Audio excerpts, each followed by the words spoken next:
Greetings and welcome to each and every one to Legend Live Music Television, TV for short. It's a privilege to have you guys back online. We've had a great time last week and we're looking forward to the guests that we're having this week. Before we start the show, I'd like to big up my sponsors. Scientech Studio, who's provided this wonderful atmosphere and studio surrounding for me to broadcast from. So another thing I'd like to say, thank the Almighty for giving us life, for us being here, and for making a way for us to, get through. Because right now we're living in a terrible time, but we give thanks for that. Right, the first guest I'm gonna have on the show right now is no stranger to the business. This man has been in the business for many years, and he has been playing a very big part abroad and also in the community. I'd like you to welcome this guest that I'm going to bring in right now. So,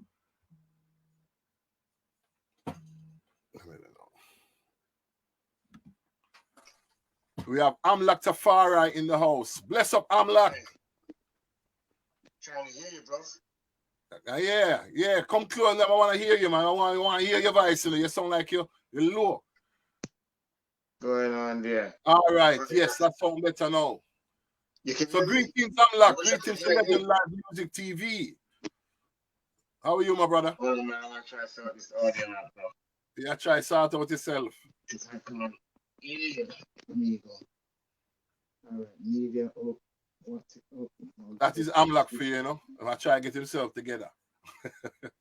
I heard that just about. Yes, Amlak. Brother. Well, greet up the viewers, man. Greet up the viewers. All right, greetings, one and all. My name is Amlak Gramilak. Tafari. Just want to say big up the one, Mr. Steve, Big up Morrison, Legends Live TV, original Reggae Revolution. That man that played for Bashar, right? And play for Barry Salmon, and play for so many people, and but so, anyway, so, Yo, we go back a long way, Amlak, and it's a privilege to have you on the program. Now, I like you to let the viewers know where you're coming from in the music. When did you start? How you got involved in music. You know what I mean? Because this is what people need to know. People see musicians within the community, sound man in the community, and even on the big platforms, but they don't really know the background and what these people, what individuals have been through. I tell you what, keep talking. Let me get my headphones on because I can't hear nothing. You're gonna get your headphones. Said something, but you want the people to know when we come. You're gonna get your bass next. All right, you can hear me? Yeah, man. I'm working deaf here. Yeah. Okay. All right. This is it. My name is Amlak Tafari, and parents from Jamaica. Me born and raised in Hansford, then moved to Prairie Bar, and music. Oh gosh, actually, where do I start? Well, I grew up in the bottom Hansford. My father was in top Hansford. There were no musicians in the family, and it's like what happened was one day I found two parts of a guitar in the back garden. Back in those days when we were youths, everything was in the back garden. All entertainment, everything. No PlayStation, no Wii, Nintendo, and everything. We never wanted to stay in the house for nothing. We always out in the garden. Amlak, come on, come on, I can't really hear you as clear. We can hear you, but we want to hear you clear. You was clearer earlier, you see. So, see, we can make some adjustments and a little bit clearer. You're gone sideways now.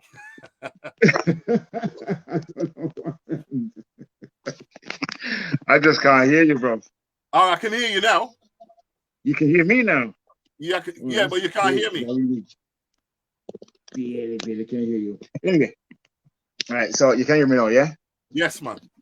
All right, so how it worked out was I found half a guitar in the back garden, yeah?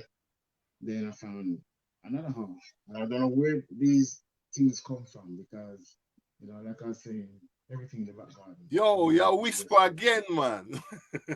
It cut out? No, I can hear you, but you're low. You're going lower and lower. You see, so you know.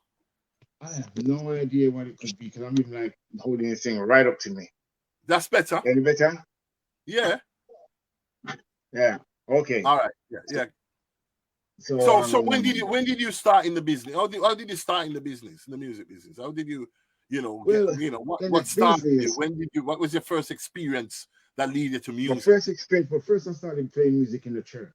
I was in a steel band in the church, right? And it was in the steel band was actually me and Pauline, Chocho, Mikey Tough Trade, with them sister Pauline, big up Pauline. We were in the steel band together at church. And then one day, a brother by the name of Asha Barnes, and in Virgin, responsible, come on the church, and come to the youth club and thing when I used to go to the church and thing, and I talk to the All brother right, there. I'm like, stop there. You're gonna have to get me a liquor because I want people to hear you. You understand? It's no use me not hear you because you have a lot of history that we need to know about, right? So I That's need true to enough. hear you, Bridget.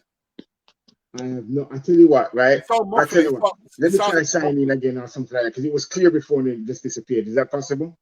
All right, yeah, it's all right. Well, what we'll do, ladies and gentlemen, what we'll do, we'll get Amlak to sign back in, right? So on that note, Amlak sign back in, and then we'll get you back on the screen so you can, we really want to hear, what your background, because your background is Mhm. very important to even the up and coming musicians right now.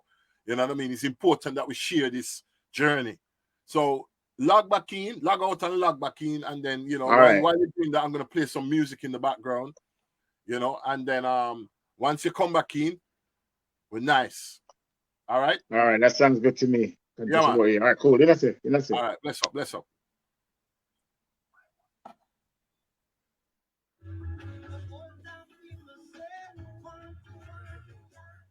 Yes, we'll be back with Amlak in a bit, but while we're waiting for him to reload and come back in, we're gonna we're gonna play some music in the background.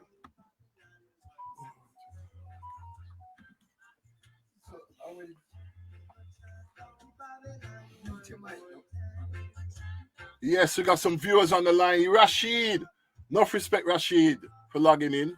You know what I mean? We got quite a few people starting to log in. So while we go down the line, I'll be like letting who's online and the views and what they thought, what the big ups and all that. Yeah, but we're gonna play some music while we're waiting.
All right, I can hear you now. Can you hear me?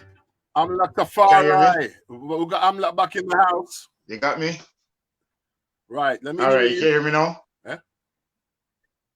All right, Yes, all man. right, Now all you right. sound like, yeah, now you sound real, my brother. No, All right, we're yeah, gonna go do, from the top, we're yeah? gonna do now, don't you? We're gonna go from the top, Reggie, because we don't want to miss nothing. So I'm Tafara. Greetings once again for being on Yo, man. Legend Live Music Television. It's a privilege and thank you for taking time My out of your pleasure, man. busy My schedule. pleasure. It's an honor to have you. Yeah. Yes, sir. So Amlak, I know you years and Yes, you know me indeed. years, right? And you've been in the music business longer than me. So I want to know, when did you start? What got you involved in music? When was your first All experience right, in my music? friend, well, greetings, one and all over again. Everybody in the world watching this, you're watching Legends Live TV, right? Hosted by the one Steve Bigger Morrison, my brethren from long time, international musician, and he's, Steve's a man, promoter, agent, everything, like really and truly right now, So Steve, so when did you get into the business, man? I mean, like, oh, give me. That's another show. That's a whole another show. That's a show where I'm gonna have to be on the other side and somebody else on the other side for that show. All right. But we want to know about you. You are the man now. Okay, my brother. So my first experiences as a musician of a sort was actually when I was about 6 or 7 years old. I had a cardboard band. My mom did Tupperware, right? And she used to have these massive Tupperware boxes, cardboard boxes. And so actually, I think my first guitar really was a cardboard cutout. This is before ear guitar. This was Wow. filled with ear guitar. And we cut out the cardboard shape like a guitar. Then you draw on the strings. You had as many strings as you wanted. Mm-hmm. You know what I mean? Like dangag and instrument of 18, 19, 20 string. So that was your first experience that's my first listening to Top 40 and Radio Luxembourg, if anybody know them thing there. So what was the first instrument that you took up then? Well, actually, the first instrument was being in a steel band. I was started to mention before. I was in a steel band with church. No, let me tell you, first instrument was a recorder. When I was about 4 or 5 years old, it was a recorder. Okay. Right? Just remember that, yeah? How many people know that? How many people know that about you, though? Not many. And the mouth organ. All right, this is the reason why this show has been created. All right, continue, my brother. And a mouth organ. I was playing the mouth organ as well. Interestingly, my father, I get a mouth organ from my father. When he passed me, having mouth organ, when he passed away. So mouth organ as well. And then it was church and the steel band, and then So you experienced music in church as well? Yes, indeed, sir. Of course. Because all my guests, so far that's been on this program, has experienced music through church. Okay, amazing, amazing. All right. Yeah, man. All right. We get the right brought ups, the right start in our life. You know what I mean? Yeah, we're blessed, from the born, and yeah, man. And so being a musician in church in the steel band, right? I then joined my first reggae band on the guitar when I was 14. Yeah, I was 14. All right. I was mentioning earlier that 14 was the first time you took up the guitar. Is that guitar and thing? Yeah. 14 is a magical age. That's something traveling around the world. I've met so many people that's achieved an element of success within their careers and chosen paths in life. Not necessarily monetarily or fame or fortune, but a lot of people I've met that have matured into what they were thinking of, stumbled across, embarked upon at the age of 14. And I'm one of those people at the age of 14, picked up the guitar, and it's led me to this interview. All right. So when you picked up the guitar at the age of 14, yes, sir. How did you manage to start to learn this guitar? Did you take lessons, or was it just you feel it out? Talk to me. Big man, crowd of people, local, international, global, universal, right? My guitar, first guitar, as I started saying before, was it came in two halves, flat pack, two halves guitar. found in my back garden, right? And I don't know where it come from, but when you're Mm-hmm. kids, everything you find in the back garden, you know what I mean? Yeah. And so there was a one body of acoustic. The next part of it was a neck, right? And I got two plasterboard nails, tapped them in and put the neck to the body, Mm-hmm. right? And I never had no strings or nothing like that. So I had So to you kind of made a just, guitar then. yes, indeed, sir. Yes, indeed, sir. Right. Yes. Me no know, you know, me no say, well, me no know say a ja bring it come and throw them in the garden. Yeah, Ja, because for my you to guitar, find that in your, sorry, so I'm not cutting it, but for you to find that in your back garden, and then you started to put it together, you don't know where it came from. So it's the father is a blessing. from the universe, Rasta. It fall Yeah, out of a satellite, land in my garden. see. Now, I had those two pieces of things to put together, yeah? Mm-hmm. Two plasterboard nail. I nailed them in to make it look like 12 fret, but I nailed them in. And See, then I had no strings. see. So yeah, that's where it come from, You have to be Mm-hmm. industrious, So I also found in my back garden an old speaker. All I mean, right. I know, and some copper wire and some, and then we just end up at dismantle this, that, and do anything we could have done, think of, and get See, some see, couple strip of wire see. and tie it on from the thing, you know, and make my first string, Mm-hmm. right? I made it probably one or two. That was enough to make noise, and so I started ding ding ding ding ding ding ding ding ding ding, make all the All right. noise, and So how you long know did you have that made up guitar for? that guitar not for too long, because I made so much noise with it, right? And I was telling my mother, I said, look, I want some string, Mm-hmm. right? And in the end, she actually bought me some strings, some nylon strings, and I put it on there, and that lasted for a little while. And then she saw that, you know, made it kind of get serious. There was a TV See. commercial, and it was about Gibraltar. This is way back in the days. It was like after Christmas, winter, where they'd start advertising the holidays for the summer and all that, around that time. And it Mm. was that thing about the Rock of Gibraltar. I'm gonna play the tune. I'm See. gonna play the tune. The TV commercial. Mommy look at me, and mommy say, well, all right, you Now buy me some natural string. man.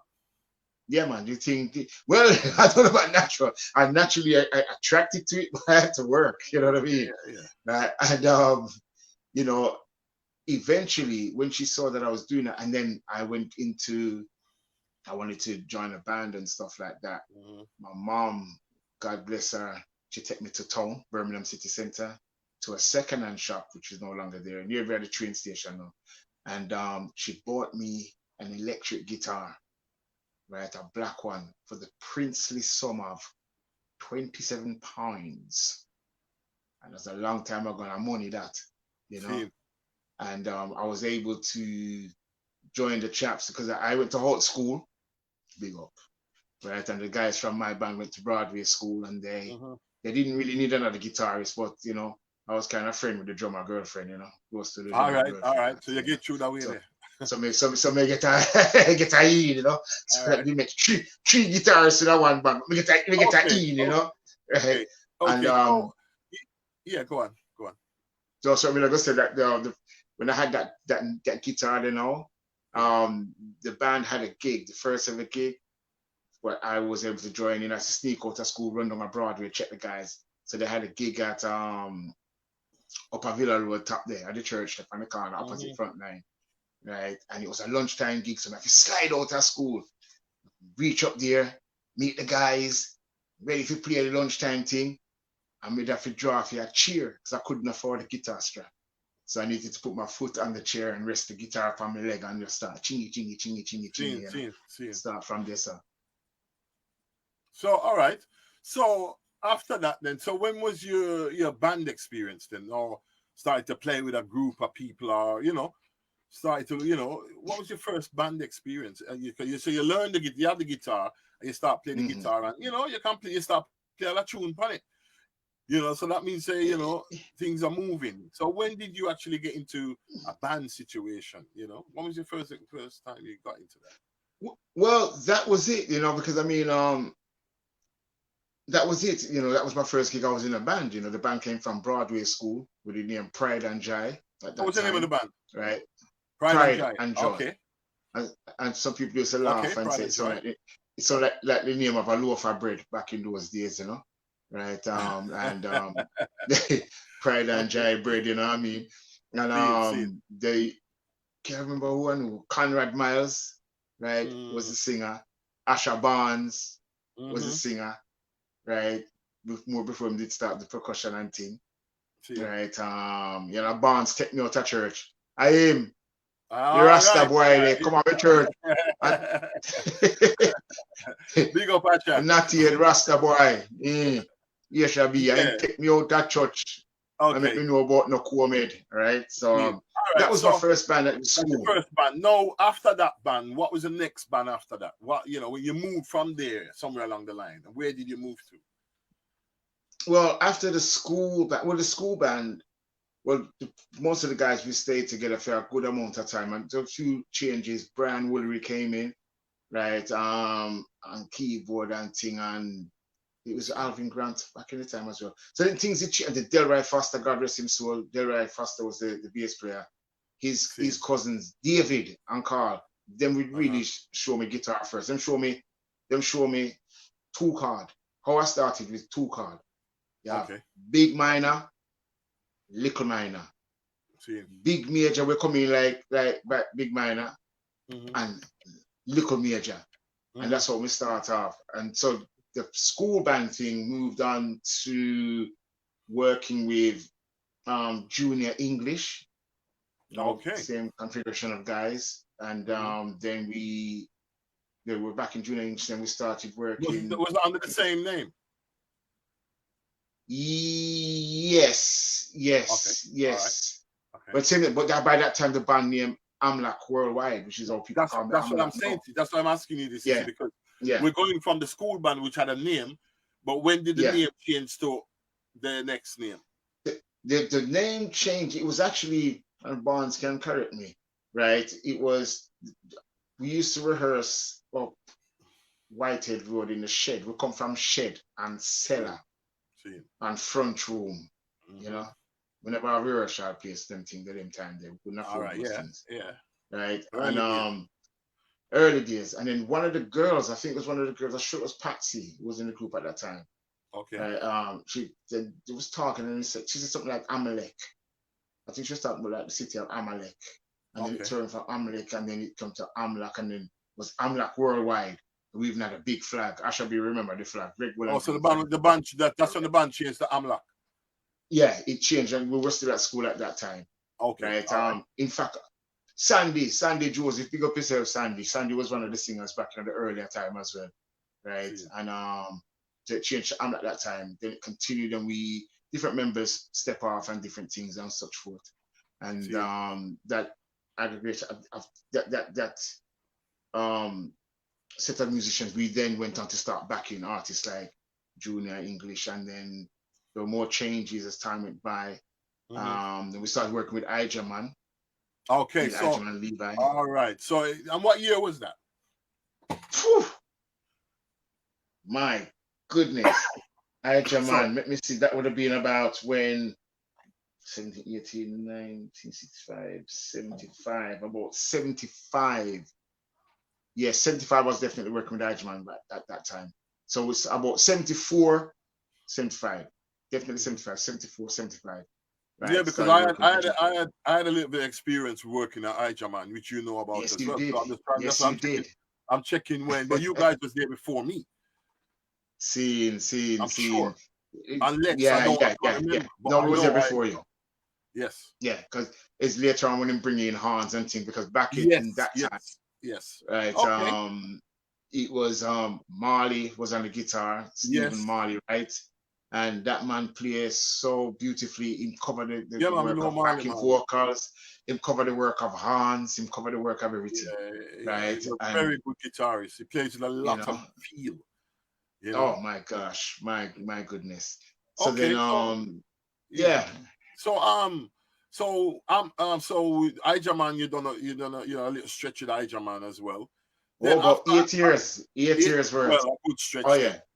Yeah, yeah, Then yeah. after, That so you done a stretch with that, and that kind of give an experience as well, innit? I'm sure you gain some experience absolutely. from that, because that's a All big right. step. Because That was the foundation of working with international artists. hmm hmm That was, I mean, Junior English, yes, and Junior was in English in London, right? hmm But when Igerman come, that opened the doors to starting to tour internationally. I mean, even though I had done an international tour with Amlac Band before, hmm right? But with international artists now, right? Igerman Levi. hmm And that started taking me around Europe, Scandinavia, Africa. That was, as you know, you was with us a number of the times, right? yeah. We done Gambia. That's right. I remember the Gambian Senegal, tour. Gambia, We went to yeah. Gambia, and You see me, yeah, I that laugh. was yeah, and man, Senegal, and then we done Yeah, Europe. Remember we used to do all the yep, Copenhagen and all. yep, So yep. I'm not going back a long way. You see now, Long way. right? But in So fact, actually, we can just interject this, Steve, right? yes, Because yes. even though you and I were doing Ijam and Levi, hmm I think me and you first start work when I was doing a stint with Beshara. Ah. Ah, ah. Yeah, Yes, yeah, because that's where I started my that's career. where you started. Yeah, Yes, I and I was started my working with career. All Bashara. That's how we end up right, all work with right. you. Yes, yes. So yeah, that was before I commanded. You That was see, before I commanded. everybody on the interviewing me, but we really need to interview the man who doing the interviewing. And you know what? A lot of people say the same thing, But we'll arrange that, But it's all All about you right, to yeah, me. man. So all right, so All all right, right, so after all right. Ijaman, you went on to what? Mhm. What did you go on to after Ijaman? All right. So one of the most significant things about the Eichmann experience was halfway through working with Eichmann, there was a situation where when we start working with Eichmann, there's a situation where the bass player, Delroy, he left, and we tried finding hmm different bass players to fill in our band to work with our music as well as do Yes. whatever international endeavors we had, but it just wasn't working out with different bass players coming in, no one flavor, See. and they were coloring the music a lot. So it turned out Edgeman was coming again, and I'd been his guitarist for a number of years. He bring back in Marley, right? hmm Um, and I went over to the bass. That's when I switched to bass while I had my tenure with See. Edgeman Levi.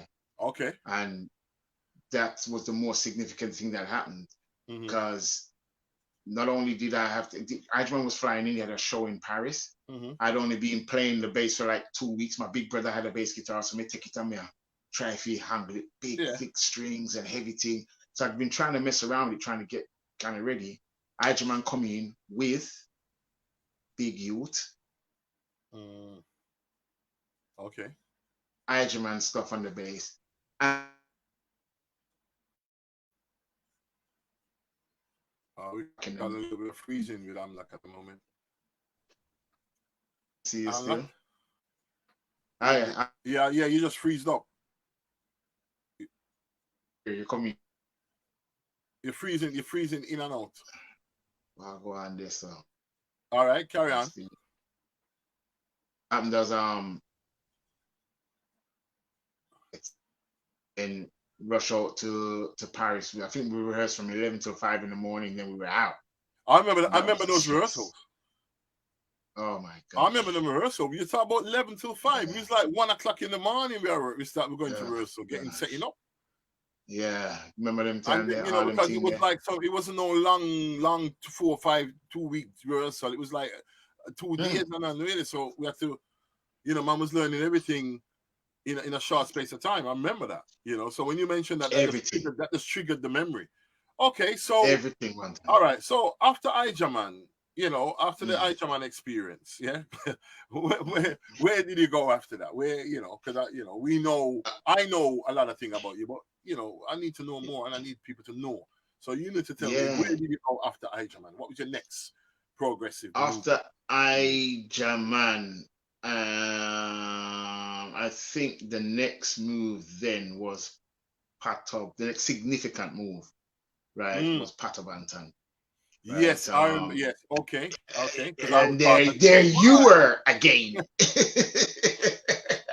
There you were again. Yeah, because I was with Pato for a long time, and then I remember you Right. came in and guitarist came in.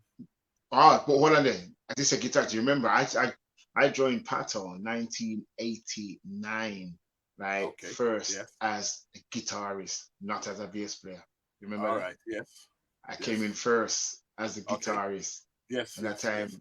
Uncle Raymond up on bass at that time. Raymond was Ooh. on the bass when I was Whoa. playing the guitar. Whoa. Yeah. Yes, indeed. Yeah. Okay. Ah, Uncle did I Okay. play So bass. okay. All right. And then after the guitar, you went on to bass. Yeah, so what happened with Pato, Mm-hmm. right? I did the one tour in 89. Then when I went back to England, him pick up back Richard. Richard was the guitarist. Richard went back Yes. out and guitar with him. Then, and in between that, I'd gone back to play guitar with Johnny Osborne. I was with Johnny Osborne and Lieutenant Stitchy. Was that? Yeah. Lieutenant Stitchy, me, Conrad Kelly, Asha Barnes, Marley, and who else was with Stitchy? I can't remember. Right? Pablo Moses. There were some In other between. artists that one. Yeah, I want to put artists in the play with them Yeah. time. Then I remember some. Yeah, man. I was on the road, so but you guys was So playing with Culture. yeah, Was you did do Pablo some Moses. culture? Yeah, even yeah. I was doing Pablo I knew you Moses with forgot that, but Carlton. I haven't forgotten that. Digi. Culture was me and Conrad do Culture. Mm-hmm. Me and Conrad. I was just me. Me and Conrad, man. I'm sure me and Conrad. Right, the Culture. Right. Yeah. So there's a lot of things happening in between playing guitar in 89. Right. There's a lot of stuff I was doing otherwise. And then in 91, Pato called me again and said to me, say, look, the bass guitar slot is available. I remember that. And I remember that. Because who was playing then at that time? I think that was Uncle still. Uncle, no, yes. No, that after. Right, it was still Uncle. Okay. Yes. I remember that experience. All right. Yes. And so what happened there, sir? I'm going to talk the truth and talk with the thing go.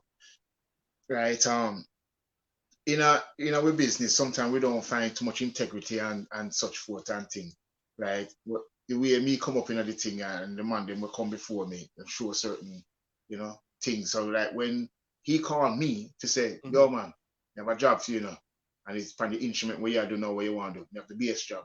You tell him, say, look, hold on a minute, the boss, let me just get back to you. So I mean, well, either you want it or not, I said, let me get back to you. So me go check Alvin Ewing as the supreme bassist who set the foundation for enough away from church to jazz man to reggae. Yeah, because right? Even last week, Colin Peters was talking about Alvin as well, and Raymond. All right.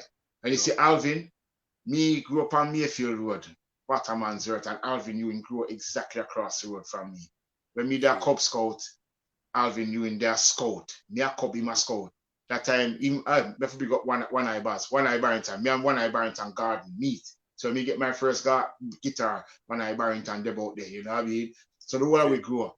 And so what me do, me check Alvin, talk to him and say, yo. So then we went and check Uncle. And we sit down with Uncle Raymond and we talk as three bassmen, respectably, and say, watch this and that, walk on, rare, this, that. I'm saying, all right, listen. So that's how we do the thing. You know what I mean? Okay. And then you knew what the situation was, so you can make your decision from there. So it was a principle thing, really. It's all about principle thing and respect, All about absolutely. All right. So and that not change, So then I contact Pato Banton and say, all right, then let's do this. You know what I mean? And which lasted for 8 years plus. And it was 8 good years. It was 8 good years. Boss, look, man. The experiences that you get, what we gained from, even before that, but even that tour there, it was another experience. That was the prime of our lives, my brethren. It was a good time. It was a very good time. I mean, remember there was no positive more good than bad in that situation, because absolutely, we have ups and downs. But what people don't realize, it's life. This was part of it's our liberty, it's our life. It's a journey. It's a journey, as you said. Absolutely. It's a journey of life. You know, and Absolutely. it's what you gain from it. You know, so you know, you done Pato for 8 years. 8 years odd. You know what I mean? Okay. And within that 8 years, as you remember, we also worked with Luciana. Remember that? Right, we're back in Luciana at that time. Oh, when you remember, you know, that was with the Reggae Revolution band. Reggae Revolution, which was Pato Banton's band called the Reggae Revolution band. Yeah, it's called Reggae Revolution band, which is the band that was Pato Banton. You know, Pato Banton and the Reggae Revolution, it was. But that's right. We also had our own the identity as Reggae Revolution because Pato had his name and the band had the name. So we went on. Yep. I remember we went on and started to do. Now did you know that that's the first time Lucci came to England? Yes, because it was Luciana and Beanie Man. All right. It was Luciana and Beanie Man. Yes. And Luciana never even locks it. No. Luciana never locks. No, because you had Dean Fraser and then man they come in. Yes. And then myself and James, God rest him soul, we was a brass section with him. You know, because we rehearsed. Ever ready. The ever ready crew. Ever ready. That was another experience because not cutting your interview, but I remember when he came and we rehearsed it because I made sure I asked what this, and then when he came and he said, "No, we're not doing," but we said that's what we was told, and that was the day before the show. And this day of the show, we had to learn something else as well as what we, you know, and so. But we done it. It was as you guys always did. You guys just always pulled it out the bag, you know. The ever ready crew. We had a good bunch of guys, you know. It was a good Steve and James, sometime Abyssinian as well. Alan Francis. Yeah, man.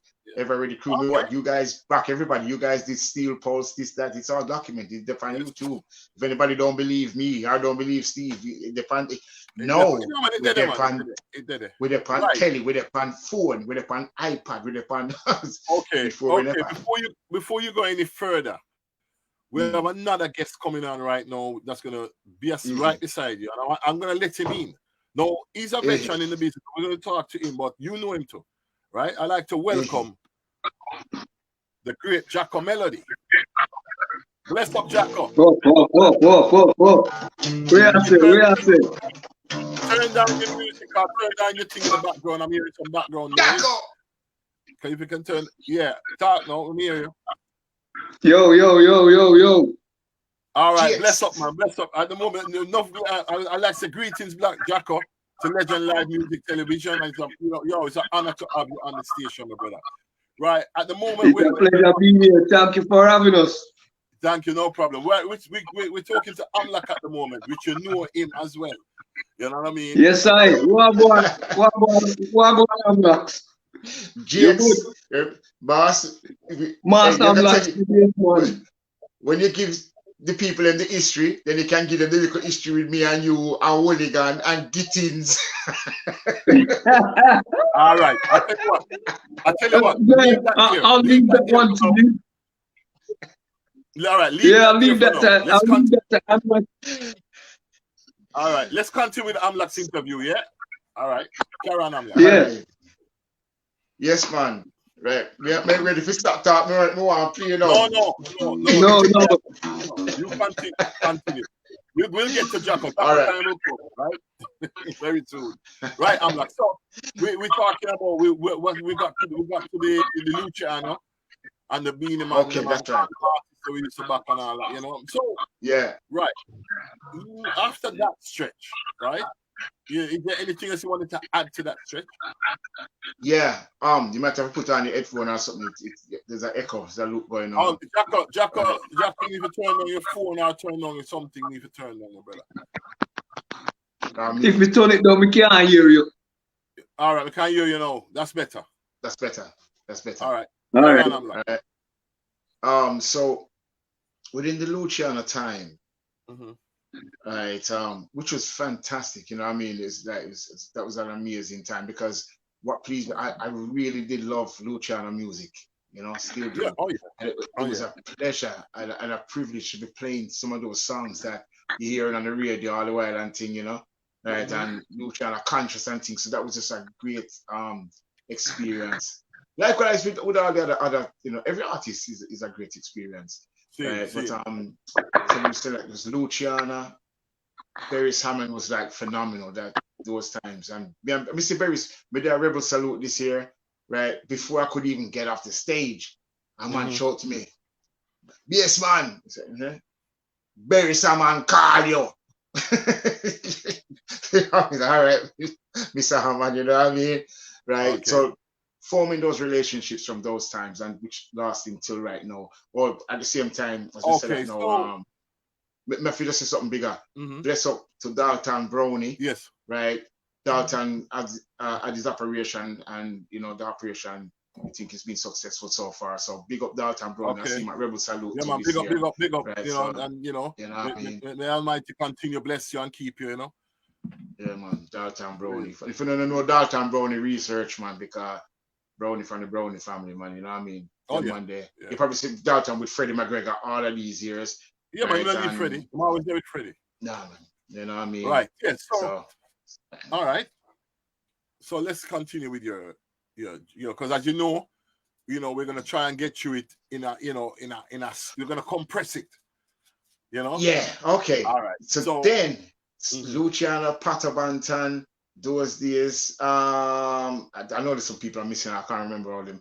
Right, culture, and so then what happened was 1998. I was done with the Patabantan experience. Yes. Right. Life takes its turns and such forth, and I ended up being in. I remember actually I was leaving Brazil. Right. But in 1998, that's when I departed from the Patabantan experience. Right. Yeah, it was after the Brazilian tour, or was it? After the Brazilian tour, yep. I remember leaving Brazil and stuff, and things. Right. And then I remember you guys, Reggae Revolution Patabantan, was going to America one day. Right. And I was going to America on the same day. You guys were going to continue your life, and then I was going to America to restart my life. And I went out to America I went to a printer's down in Newtown, and I printed up some business cards. They go print 500 business cards, and then make a little mistake with it, so they have to give me more. So I ended up with 1,000 business cards, and I put on the business cards, I'm like Tafari MC. And I was not an MC, right? But me say, I go over this, so I'm gonna reinvent myself, right? So with those business cards and a biography, right, on a sheet of A4 paper, what I've done to date, and a FedEx package. I went out to Reggae on the River. Remember Big Reggae on the River back in the day? Yes. Yeah, that's in California. And that's right, in Northern California. That was the biggest reggae festival for the United States back in those days. And camping and this, that, and everything. Blah, the whole thing, man. Yeah, the whole thing. So when I went and did that. So you, as an MC, now, when you done the business cards and everything, what happened after that? When because you done it with the intention to send it out there to let people know that you're in America now. They know you. Certain people know you because obviously you played with Pato. I remember Pato was very popular. Right. Very popular. And what the thing about it with Pato, the whole band becomes popular. That's right. That's right. Yes. The whole, we all like everybody in the crowd. The audience knows everybody in the band. You're not like a band where they know the lead singer, but they don't know the music. Everybody knew us. They knew us. The Reggae Revolution band. Absolutely. Right? So so you done your cards, and what came of that? Boss, it was a life-changing experience, or life-enhancing, a life-enhancing experience. Right? I went out there, me one of my little butter pan, as they say, and I was walking around, like just giving out my business card, just a try a thing. Open my little FedEx paper, said, "This is me." I said, "I'm like Pato, this and that." I said, "No, not anymore. No, I'm like Tafari MC, Right? And I was walking around doing that, and then all of a sudden, the promoter, Barbara Barabino from Los Angeles of Bob Marley days. Yeah, I remember. She came up to me. Yeah, Barbara, man, she was like, she just came up to me, and I give her the thing, and she looked at it, and she go, "I'm like, will you MC our event in Long Beach, California? Please say yes, please." I went, yeah, of course, I'd like to. And so it started from there. Bam, that was it. Okay. All right. So and that was 30,000 people at time, okay. Long Beach Arena, 2 days in a row, 10 hours a day. I've been wardrobe lady, I've been this, I've been create a whole name some of the festivals that you emceed. The biggest ones I'd say is the Bob Marley days. You know what I mean? Long Beach, San Diego, Okay, San Francisco. I Sometimes we remember take it over to Hawaii. I actually played and you was emceeing. Yes. Yeah. Yes. Yeah. That's when you come with Dadawa. Dadawa's playing yes after me. Dadawa. That's right. Stuff like that, you see. And, right. Colin Peters was before in my gap. Colin Peters, yeah, that's right. And then Dadawa was after. Yes. That's right. You remember Colin talk about that long ago, actually. A couple of weeks ago, yeah. He was on the program last week, and there's a lot. He was talking about you know, big BS man, that big man. Experience with so you then, yourself and all that, you know. So okay, so you know, so name some of the festivals, man. That was so then the Long Beach one, San Diego, Santa Barbara. I can't even remember the names of all the festivals. Yeah, but you've done a lot of festivals in the US. The Afribian festival was a big one in San Jose that was televised and stuff. Okay. Right. And then I've done stuff like in Portugal. They fly me out to do stuff there. I'd had a number of different things I'd be flown out to do from a celebrity status, which is why I went out and that launched you as an MC in business. No. Yeah. After doing that for a period, how many years did you do that for? And because I know you still do it every now and then, but yeah, that's so. It was a stretch that you was doing it a lot. Yeah, Long Beach, especially during Bob Marley. Yeah, the Bob Marley day was the main thing, right? That's about 14 years, and throughout that 14 years, that's a long time. Every single top, the white reggae bands that exist now in California, so all of them, every single one of them came to our show, and we just put them on early. Like the event start 1 o'clock, put them on 12 o'clock, get 10 minutes and thing, all of them. I see Tipper. Oh gosh, pick up Tipper Harry. Tipper is a soldier, right? Tipper come out with Peter Honeygale and. Tipper bring Light and Peter. All right. So after the MC and the period, what was the next move then? All right. So what happened then? Done the MC experience, done that. Yeah. Then it started to move because things started to change, as me and in America, touring and lots of things. Yeah. So where did it move from the MC to what state? Where did it go? Well, the bassist came back, you know what I mean? Me as a bass player. Even though you was MC, everybody knew you as a bass player. Yeah, so then I started I started a band called the Yellow Wall Dub. Okay, I remember Yellow Wall. All right, so we're going to Yellow Wall. You see Yellow Wall behind me. Right. What year was that? In fact, Yellow Wall started when I was 14 years old, and I painted DC and Yellow Wall in my mother's yard, right? Yellow, right? And everything I've imagined and dreamed of and visualized to materialize has come from within these 4 yellow walls. The house is being refurbished right now, so they gotta do the building work, Okay, so so that's where Yellow Wall came from. That's where Yellow Wall come from. Okay. So I started a band called Yellow Wall Dub Squad. It was just me one, and the reason why I call it Dub Squad because I intended to do just strictly dubs, come in and sing, right? And well, me make attempt, and so a couple of the guys that was out there I was working with, everybody had their own thing. One thing to another, Apple Gabriel came along. And Apple from Israel Vibrations. Yes, that's it. That's agent. Specifying where you come from, because some people know Israel Vibration, but then they realize that Apple Gabriel is Apple Gabriel. God bless him, just drop out, Original. But so Apple Gabriel from the great Israel Vibration, right? He come along, and then it was a simple matter of I created a band name. So if I get work, I subcontract the work to the different musicians and such forth. Okay, and how long did that last for? Oh, well, that band, Yellow Wall Dub, is in existence now. My band back, Frankie Paul, God bless him soul, Sister Carol, Abyssinians. Okay. So then I went straight back into the whole heap of work. Abyssinians. When I say Abyssinians, they talk about Abyssinians with Donald and Sata, and even when they split up. Even when the original split up, I back. The 2 were gone one side, the other one were gone the other side. Then Uncle Jacko, we don't know them name of Carlton and the shoes. The back all Carlton, the back all them Monday, right? And in that same time, this is when I was living in America, and I was bouncing between America and Brazil, right? And that same time. Because you remember, you know, your story is a long one, you know, and somewhere along the line, it's one of them ones where obviously it has to be continued. So what I want to get to now is after Yellow Wall. What was after Yellow Wall? You know, because all right. Well, that era, right, in the US was wrapped up in around 2000 with the recording of a DVD with Don Carlos. So Don Carlos bass player as well, right? Sure. Which only changed. Well, actually, oh gosh, yeah.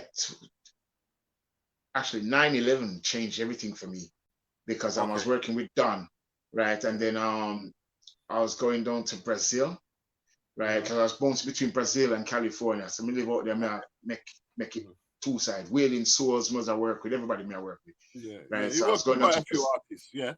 Quite a few. But when I went down when I went to Brazil, that's what everything changed because I couldn't get back into the States because of the incident.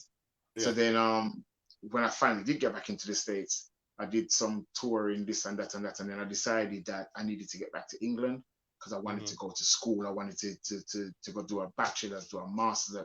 You know, I just decided that I need something else, you know, to support where I need to go next. I needed to reinvent myself again. So that's why I returned to England after the Don Carlos DVD. All right. And then you came back to England, and then what was the next move after that? All right. Coming back to England was kind of tough because I wasn't in no band and this and that and doing no stage thing, but it was cool because I decided or something like that, yeah. So it was difficult. I mean, what was hard is like every time I bump into anybody, they say, "What? So you're there? When you flying out again?" I said, "I'm not." So what are you doing? I said, "I'm going to school." I said, "What?" Then when I see the same person again next week, "So what? You still there?" "Yeah, man. What you do?" I said, "Me tell you last week, I go to school." Okay. We buck up the same person again the third week. "What you do?" Yeah. School. Yeah. Then you just become normal and such, and then it's, you know. No, but I had to do that. Touching on that note, somebody just asked a question in the chat room. So what did Amlak have to do as an MC? Explain to some people what an MC is. What was your role? Yeah. My role, well, the role is of an MC of a master ceremony and Jackaway, you know, Jacka, the boss MC in the UK. I tell you. So right? basically you introduce the artists, yeah. You got the different artists coming on stage, and then you say who they are, and you give them engage with the crowd. Yeah, you get the crowd ready for them, and so then when the artists come on stage, then they're, you know, all hyped up because you hyped up the crowd and etc. etc. Then when they come off, then blah blah blah. And when I was doing like Long Beach Arena, it was tight because then eventually technology stepped up and then they had revolving stage. It's a completely different thing. You got to be on it. Then you have situations where artists not ready to go on. So you know, I have to run the back because my stage manager saying, "Come on, we need this, we need that, we need that." Right. So on the group, so they just wanted a brief, you know. Okay. You know. It depends on the team you're working with. Sometimes you can just relax and just introduce the artist, but sometimes you have to end up take the artist and bring them on, negotiate the time of the running of the show. You know what I mean? All right. So we'll go back to the UK. So he's in the UK. Things are a bit sticky. You know what I mean? Things was in like, you know, because you've done a lot in that period of time, and then all of a sudden you're back in England. It's like, okay, what am I going to do? So what happened after that? When did the next big break come? Well, the big break really, it's because life is stages, you know. So it wasn't about music anymore. It was about education, right? So you went and studied. You started to study. Yeah, I went to study. Yeah, so I went and I did a HND at South Birmingham College, right? Then I went to Wolverhampton. I did my bachelor's. I got a first class honors for my bachelor's in popular music, and then I went on and did a master's in musicology. Yeah, it was all about that at that time because I needed to do something else because I was used to. So how long was you studying for? About 5, let's say, call it 4.5, 1, 2, 3, 4, 4.5 years, 5 years, yeah. Yeah. All right. After studying, so you wanted to get some education behind your belt, you know what I mean? Yeah. And you know, fulfill another dream. You know, Yeah, another journey which you've done. yeah. What did you gain out of that? Well, I am still gaining. You know, I'm going to do the PhD. It's just one thing. I just couldn't afford it at the time. You know, but what I got from it was completion, finishing things. One of the main things I learned about going to university, you have to finish things. If you don't complete, you don't have nothing. Okay, You know what all I mean? right. So, And that was a big thing. Yeah, it's a You big know what I thing, mean? and you achieved you know, whatever you went for at the time, even though you haven't finished yet, you achieved it. Yeah, I achieved it, and it Okay, opens fantastic. so many doors. You know what I mean? Yes. Because what I did was when I graduated, they keep my graduation clothes. Now I put on kilt and go up there and I kilt because I can. All right. You know what I mean? All right. I walk streets in the hands right. I go up a bottom hands right. I go top hands right. I go Answer Park, and people say, oh, and it's amazing the amount of people talk to you when they see something like that. Yeah. Okay. So after that, you know, when did you get back into the music, and who was it with, or what? You know, what happened? What was the next move? All right. So then Rankin We're Raja called trying me. to get to that point. Yeah. You know? All right. Rankin Raja called me. God bless him. Right. Rankin Raja, the biggest, two big turn on me doing in my career. First one was when Barry Simon set up Harmony House. I always did tell me, so I'm going to call you when we set up the business and the band. And I had to turn him down out of respect, integrity. I was working with Pato Banton, and I wasn't going to let down nobody. And that's how we are, you know. When we're doing something, we all had that principle. When we're working with someone, we don't jump ship. You know, we honor, you know, that engagement that we're doing. So that's right. I remember that, and I respect you for that. You know, you also respect myself, boss. And I respect all the musicians that was around me. So okay, so and then Rankin Raja called me. Right, and the only unfortunate thing, when Rankin Raja called me, he said never want to take me from Pato. He was showing the respect by not trying to. Because him and Pato go back a long way. You know, I mean, them know each other from early days. So opportunity coming, him call me. So I'm like first refusal is yours. And I said at that time, I said, Roger, I'm actually at college now, and I'm doing mentoring. That's the other thing. I went into mentoring. So I used to work for East Africa Racial Equality Council, something like that, up in Burton, and I was working in Derby doing other youth projects and stuff like that. Right. So eventually I got this I think you want to hear this one, right? Yeah. Where one day we get a phone call, right, from Selwyn Brown, who was with today. Selwyn was on last week actually as well. We're doing some filming right now and thing, you know. So it's when Selwyn called me, I said, look, man, them I look for me if you come do a little rehearsal and little something and you know what I mean? And so, you know, me talk to Alvin. You know, I had nothing respect you, you know, Alvin did it before me. Have to talk to Alvin and we have a conversation. We talk about things and you know, I go on and I went out and did a couple of shows with Steel Pulse, not knowing that it would have been longer than that or whatsoever. And eventually it turned out that the opening was there. And the opening was there, and you was asked to you know to come and play with them as a bit. Yeah, but I wasn't keen. Yeah, because my education at that time was more important, and the mentoring, because I reinvented myself and I was, you know, learning new tricks and stuff, and I needed more backup things under my belt, you know, because you know the music business is fickle. So I wasn't so keen, and it's one thing to another, and I did pros and cons and blah, and you know, working out. Yeah, eventually I found a home, you know, and so you actually you accepted that offer. And then started to work with them permanently. Yeah, you know, right? 16 years later. So and that's where you're at this moment. Yes, indeed. Alongside you being, you know, because I spoke to you during the week and I've noticed that you turned carpenter. You know, no, me don't know how much things you want though. You know, it's like you know what I mean?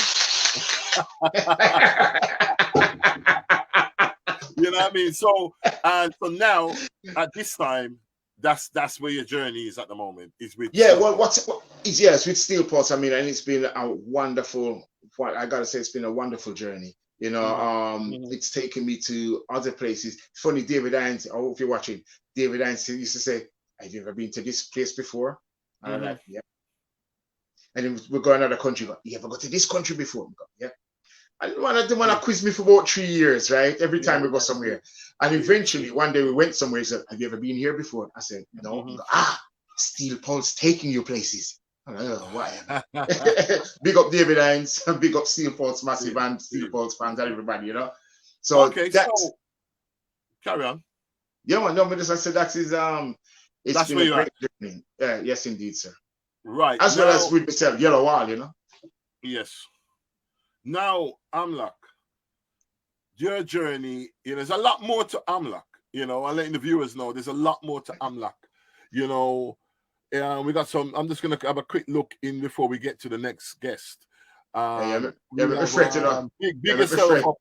Big yourself up, Amlak, Steve, and Jacko. That's from David Skins, brother Skins, All right, Skins now, 2020. Skins 2020, January 20, Skins January 20. Me and Skins is 2020. Yes, drum and bass. So are your brother that? Are the brother from another mother, another father? Yes. All right. Yes. And then you have like Elaine saying cool sounds, God bless Rankin Raja, Elaine. There's quite a few. But Amlak, it's a privilege, and I tell you what, there is more. So you're gonna be back on this program. We got the Grammys and all them kind of things to talk about. Oh yeah, that's no, you're coming back on. You have to come back on because that is another show with you. You know what I mean? So, but I appreciate you breaking down, your journey in such a short time, because there's a lot, But you stay, don't go nowhere. Stay where you are, because so you and Jacko wanna go back a long way. So the next guest we got right now is eh? No, so I'm gonna plug you in the phone, See. So we have Mr. Jacko Melody on the line. Bless up, Jacko. Bless up. Wagwan. Make us sort out that thing, right. Jesus, peace. Yeah. Well, you see your camera go up. Me see your camera go down. Right. Me just try sort out the thing, brother. All right. So, everything is everything. No, man, you're doing well, my brother, because the main thing is that you're here. No, I like to say greetings and thank you, Jacko, for coming on to Legend Live Music Television. It's a privilege. Oh, yeah, man. You can be a busy man. Not right now. Anyway, not right now. Not right. Everybody's on busy. But you know what, Jacko? You're still busy, because you're not sitting in your yard. Aye. You move around and you do things like like myself and Amlak and other musicians and people who come on the scene. So enough respect to you. Now let's start with your journey, Jacko. No, you're from Birmingham. Yes. Original born and grow. Original born. Come, I know you want to talk, but you want to say that because you're not afraid of that. Right? Born and grow. Dudley Road Hospital, my neighbor string cut. Man, I'll tell you which part of neighbor string cut. Yeah, man. What to you? Dudley Road Hospital. I'm going to tell you neighbor string cut that too, but we're not even going to that. Anyway, right. When did you actually start in the music business? Because people know you as a DJ, But then realize that, oh, come on, man. Let's start with when you first experienced music. At school. All right, at school. So you start at school and church and school, or should I say, which is from my parents and that, and going to church on a Sunday, and what I mean. Them say you have to sing, and you sing, and them hear you and turn on and say, "You come at the front." Mm-hmm. Come at the front, cause you sound like you're supposed to be at the front. So we went up front and we sang and sung all those hymns and all those things. You know what I mean? Yeah, that's where it started. Okay, it started there. So it was singing, and then when did you actually get into performing? Performing. Was performance your first thing before DJing and anything else, or what? What was it? No, it was DJing first. All right, that's what I want to get to. Yeah. It was the sound system era, and everybody was in the sound. So you just have to join with the line. See. You know what I'm saying? And the first ever sound that I really knew about was my brother's sound, Sufferer from Edgbaston. Which was Sufferer lived on the same road as we. Oh. Algernon Road, okay. Edgbaston. Him live across the road from we. So it wasn't far. You know what I mean? And anytime anything I go on, we round there. See, so you can't let the viewers know who your brother was, because no people probably know. Remember saying Father B. Viewers who know about Father B, known as Budgie. Big names. Yeah, he used to play Sufferer sound, or the original selector for Sufferer sound. Yeah, man, big up right now. I say, yeah. Big up them two man there, you know. Big up them two man there. What their name? Eh? Striker one, and Dada. I feel them studio.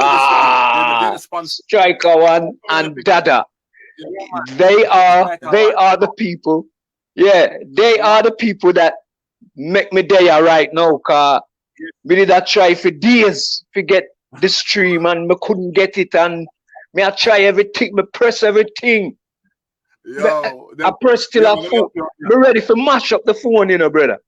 Me nah cut in an interview, you know. But when you call your brother, I make you know, say, him a part of Striker One team. A long time me and his father be a play sound together. All right, you see. You see. You see. No, we have to get Father B. All right. Yeah, you have to go get him in. All right. So, Jacko, let's continue with you now. So, yeah, Father B, the sound. That was the first. And there's another brother as well, you know. Big John. All right. Well, everybody know Big John. All right, Big John. I'm a smaller brother. For all who didn't know. Okay. Big John. I'm a smaller brother. So we come from that stable there. Music straight. Nothing else. We eat, live, and breathe music. Okay. All right. I eat that. So all right. So after the sound, how long you was involved in the sound? Well, it was a couple years, well, you know. Cause you know you move from sound to sound. The next sound that I played was a sound that was around the corner on Cavendish Road, called V Rocket. Okay. And V Rocket is Pato Bantan's stepfather. You hear that? Yes. Pato Bantan stepfather. Yeah, cause him married to Pato mother. Yes. Okay. So there used to be like a shubin in Pato's house. Monday, Tuesday, Wednesday, Thursday, Friday, Saturday, Sunday. Shubin. Yeah. And we used to go around to Pato's a lot. Okay. You know what I mean? Till me get beaten feet. See, if I go Pato, yeah, me get beaten. Till me love at the area, at the ends. You get me? All right. We got so close that one day his dad was playing music in the yard, and we was all there. All the kids was there, running up and down, making noise, dancing, going on, like a party. And one of the record them stop. It's like it hitch. Okay. So me run go outside, get a milk crate, cause this is how high the sound was, you know. This is how high, and me small. Yes. Me get a milk bucket crate, stand up on the crate, and put back the tune to where it's supposed to be. And Pato Daddy come in and see me. He say, "Oh, what trouble me sound? Oh, what trouble me sound?" Them on the church, them sound and them thing, you know. Yeah. Listen, me no man. The man go for mash me up, you know. Till him say, "Me really know what me I do." And him say, "You know something? Come back later when everything are gone, and we see what you can do." And I came back later. Yeah. And they put 2 milk buckle crates on top of one another so that I could reach the needle. Ask Dennis. Dennis is the original operator for that sound. See, Pato brother. There's another brother for Pato. We know Dennis still. All right, ask him. He will tell you everything. And from that, me start play Pato Daddy sound. Monday, Tuesday, Wednesday, Thursday, Friday, Saturday, Sunday. Till all my parents start asking me, where you go at night time? Cause me not supposed to come out. Me all a sneak out, brethren. Climb through window, jump on fence. Music. Listen, no. I used to come back in the morning. My daddy wait for me on the stairs. As him hear me come in, him just come in the room and say, where I come from? Which part you come from? You better go back round there, you know. Cause if you don't go back round there, a peer beating you get to there. Parents them time is strict, you know. Brethren, I may get some beating for go other place there. Let me tell you. All right, one day we go around there and mess about, and them have a dog named Rex. Okay. Yeah? Yes. And Pato said, come look at the puppy them. Some puppy just born, and said, come look at it. And I drag me around there. You know when somebody I drag you for go around, go look at something. You see, by the time we reach near the puppy them, Rex just jump on me and give me a rotted bite there, see, brethren. Bite me up in the brethren. And the dog know me, you know. Yeah, but you can't mess with them, picking them. No, you can't. No. Me have to go to hospital. You say, me go home. Mommy beat me. Daddy beat me. Budgie beat me. Everybody beat me. But you're staying at the hospital. Exactly. Might as well be stay there, so yes. But all right, so his memories. The sound thing. After when did you move from sound into the next? Well, it was a while, you know, cause there's different sounds. Cause there's after V Rocket, there was Stubbs, Hi-Fi, Answorth. Yeah, name the sound that we're getting. Yeah, me I gonna name them Stubbs, Hi-Fi, Answorth. Me also jug around Naya. Jug around Eternal Youth. Juggle around Jungle Man. All of the Answorth sound them, me juggle around them. Till we buck up a sound named Michael Hi-Fi. Which was a little stereo sound. It's not even a sound. It's a stereo, but it's a big stereo. Yes. You know how much sound that sound they kill? The little stereo there. Yeah. North, south, east, and west. So you got bust up some man. A lot of sounds, Jack.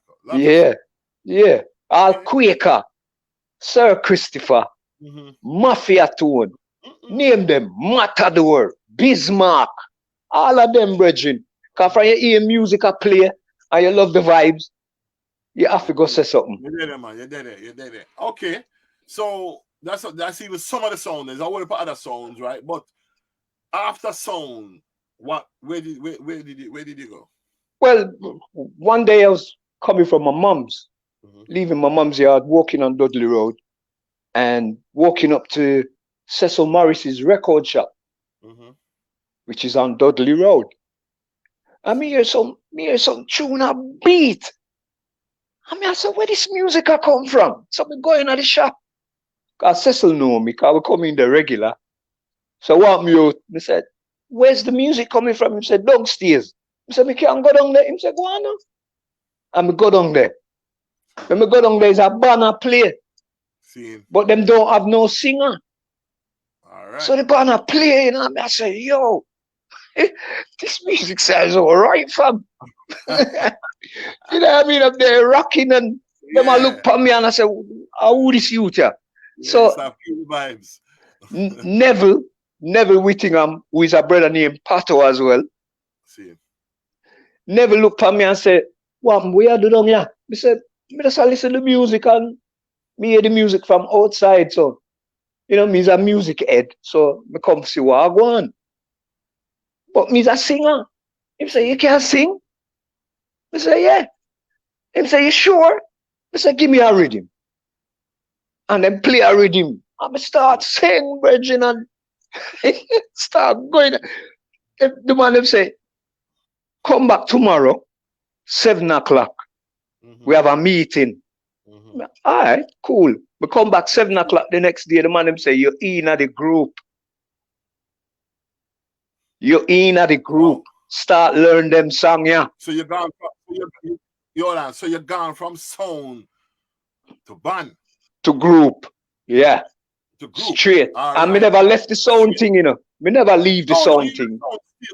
But we just a bounce from one to the other. Yeah. You feel about this and you want, you know, and the man say, yeah, all right, come in. So you start learn some tune and thing, and then what happened after that? Well, after that, for a couple of years, we play show and I go on. Neville uncle, who is Sydney Crooks from the Pioneers. All right. Come to Birmingham one time, come look for Pato. And him come at the rehearsal studio where we did that down a Finch Road. One factory used to be on Finch Road where used to make ties, teddy bear and Woolly Patty them used to make. Yeah, Finch Road. It's not there again. Them lick it down, that gone. And we used to practice in the basement in that factory. Yeah. The workers in there were so happy. It's unbelievable because they were working to music because they could hear the music loud and clear. Okay. Till all Bonito start work there. See. And come down the one day and stand up till him get fire car. Him not do no work. Him just down there listen weak. The music have him. Yeah. Him down there listen weak till all the manager come down the film one day and say, what you doing down here? He said, me I listen to music. Him say, you're not supposed to be listening to music. You're supposed to be upstairs. Yo, and Sydney Crooks come and say, we need to do an album. I say, yeah. Him say, yeah, we need to do an album. Him carried it. Never did no show, no just a rehearse, no never do no Crampton or nothing like that.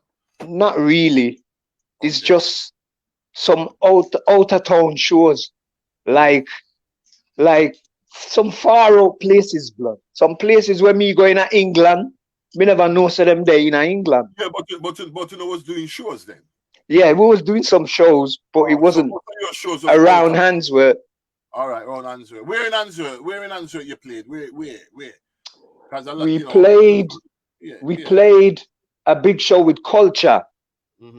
One time on Regal Cinema, the Tapasaur Road, where Lidl's is now.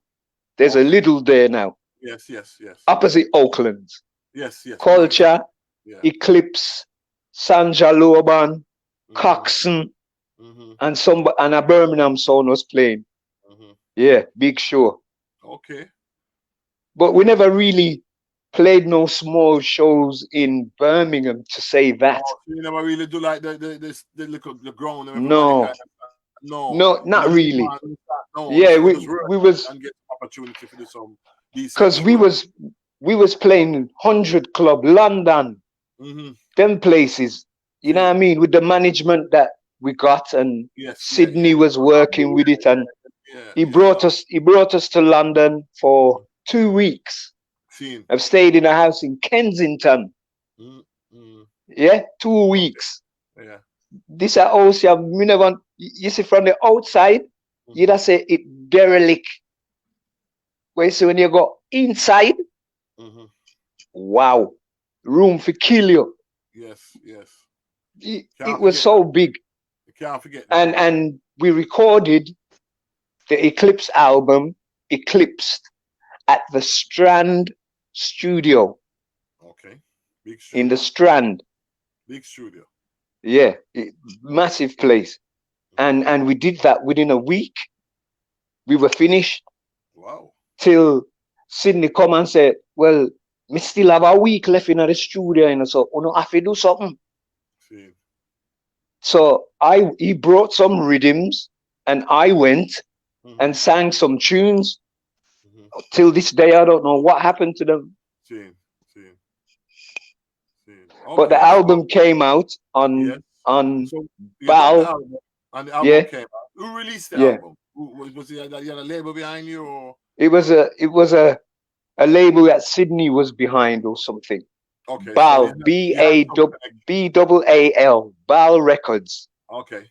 That's what it came out on. Okay. It to me, it didn't really do anything. Okay. Because the music was far ahead of its time. Mm-hmm. It was too far for the people them. Seeing. You get me? So they didn't really resonate to it like that. It's only 40 years later that people are saying, yo, do you remember this? And I'm saying, yo, you know that tune? All right. So, all right. After that, no, once the banner move and things like that, right? And you start, you done the album and all that. There's some other things came after that with the band, or what happened? Yeah, we toured a lot, Europe. Did a lot of European shows. Did a lot of the circuit with the Ska people. Yeah, the Beat, Specials. Yes. What's that other one from Coventry? Selector. There was a band, the Beat and all Q-Tips, the Q-Tips, Clash. Wow. Them kind of people who was doing university circuit. Well, look at a good platform, It was a good platform. Yeah, man, with university circuit. You move from a level and you just move to a next level, quick, really. Till all one at a time, we got a TV show called Look Here. Yeah, that's what I want to hear. I want to hear what's going 1980 something. Mm-hmm. Look Here. Mm-hmm. With Chris Phipps and Toya Wilcox. Wow. Yeah, they were the presenters. On that show, what we did, because Pulse did it as well, but they did it before us. Okay. The day when we went to, they were doing 4 bands. Yeah? Duran Duran, Before Their Bus, Weapon of Peace, a group from Wolverhampton. Wow, I remember Weapon of Peace. I'm like, Us. Well, he made a nod. Yeah. And there was another punk band. I can't remember their name, but that was the 4 bands they recorded that day. Okay. And may I tell you, sir, when them see we are drop through we tune them, they was all there dancing, blood. They was all there raving. Yeah, because you guys was a well-rehearsed band, Yeah, because we practiced hard every day. I remember clips. I remember the name. I remember the name, and I remember the band. Now that television program is still out there because even if you put it in Google, you get it. You find it. Yeah. Because I watched it the other day, Steve. Tears was in my eyes. Yeah, trust me, blood. Yeah, it can bring back memories, man. Tears was in my eyes. I couldn't believe it. It was a serious band, Wow. I had some wonderful tunes, because I remember them, If everybody out there who never really just YouTube it and you'll see them. You'll find clips, You get me? And they're there. You won't be sorry because she's gone. You were well impressed. What? She's gone. That's a late tune, Amlak. That's a late tune. That was like my tune, She's gone. Yeah. That was later on down. I might have to revamp that to tell you the truth. I never received anything from anything that I did because I was just doing it for the love. Yes. I wasn't looking for no money. No, it was just what I did. As you said, it's what I did. Yes. And still to this day, I do it same way. Yes, you get money, but not at the moment. Oh, but the love take over. The love is the passion for the whole thing, and the love. He's a music man. He's a musician. Now, the band, when did the band? How long was the band lasted for? Because there's a stage when it kind of stopped, didn't it? Yeah, it went drastically downhill. It's about 8-9 years. And some of the guys took a turn for the worst. Yeah, and Okay. It was just after we signed a deal with CBS. Wow. They signed the album deal. And like the day the man them signed, after that, it just went downhill, blood. Everything. And it's quite a few bands that's happened to you. There's a couple of bands. Yeah, it was sad. It was sad. Deals, and then for some reason something changes, and it just. I don't know what it was. I don't know what happened to this day. I don't know. I can't tell you. Okay. It just happened. And it never One day I went to rehearsal, and about 3 of the man them is in rehearsal, sitting around an electric heater. Everybody warming like them cold to death. You see that, Mister? I wanna do no rehearsal, no warm fire. Yo. I know the man them don't look for me. But I say, yeah, all right. Watch a little more, I'm gone. Boom, I'm left. Okay. That was it. Wow. Okay, right. So we got a little insight of you and from your journey to the band. No, after the band, what happened after that? Now, after knowing that that's not happening no more, what was your do? Because I know, like with Amlak, he went and studied, or some people go on to another DJing thing. Or what did you actually do? Well, I went back to DJing. What I know, and it so happened that in between that time we made a couple of singles. The first one we made was with Wooligan. A tune named Officially, one Light Parks tune. Well, right now, Wooligan, I listen to you online, Yeah, man, Wooligan, big up. Big up, Willie. Art called Dada. You don't know that. Responsible for so much music. Mister, let me just say this. Wine your body, wiggle your body. Boom shakalaki na di, that's all you see. Right now. Yo, right now the advert they take life.